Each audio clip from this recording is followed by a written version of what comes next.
Setelah memporak-porandakan wilayah Karibia, topan Beryl akhirnya menerjang Texas di bagian selatan Amerika Serikat. Angin kencang dan hujan deras di bawahnya terasa hingga ke Sugar Land, sebuah kota sekitar 30 km dari Houston, Texas, tempat tinggal Nitya Anindita, seorang warga diaspora Indonesia. Aku udah di rumah, kita dari malam udah worried, tapi terus kayaknya sekitar dari jam 6 pagi itu kedengeran kenceng banget, kayak ada suara kereta datang gitu, ngong gitu. Di perairan Karibia, Beryl sempat menguat menjadi angin topan kategori 5, alias berkecepatan angin di atas 250 km per jam.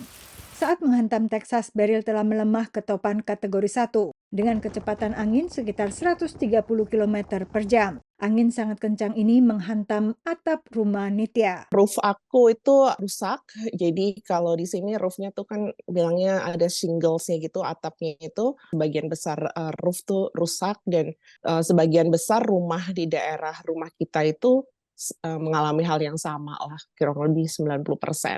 Topan Beryl telah menyebabkan kematian di Texas dan Louisiana. Sementara KJRI Houston mengatakan tidak ada warga Indonesia yang meninggal akibat topan ini. Jadi kalau warga negara Indonesia di Houston itu memang mereka juga sama terdampak dari Hurricane Beryl ini. Beberapa mengalami kerusakan properti atau kendaraan, biasanya tertimpa pohon atau puing-puing. Namun sampai saat ini masih belum ada korban jiwa yang tercatat terkait WNI, Bu. Jadi alhamdulillah semuanya aman. Topan Beryl juga merobohkan jalur transmisi listrik dan menyebabkan pemadaman listrik bagi sekitar 2,5 juta warga Texas dari Houston hingga Galveston. Bagi warga Texas dan sejumlah wilayah lainnya di selatan Amerika Serikat, angin topan bukan hal baru dan telah diantisipasi setiap tahunnya. Tapi musim badai Atlantik biasanya berlangsung Juni hingga November dengan topan kuat hingga kategori 5 baru terjadi pada Agustus atau September. Nitya misalnya dulu pernah mengalami topan Harvey pada Agustus 2017.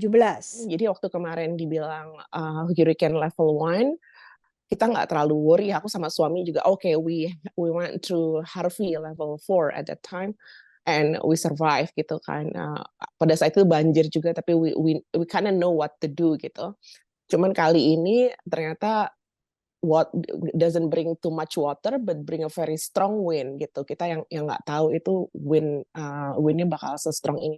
KJRI di Houston juga selalu mewaspadai datangnya musim badai yang kadang tak mudah diprediksi. Jadi kalau dari KJRI sih selalu siap kemungkinan hal itu, karena memang di Texas sendiri memang salah satu jalur yang sering dilewati oleh badai.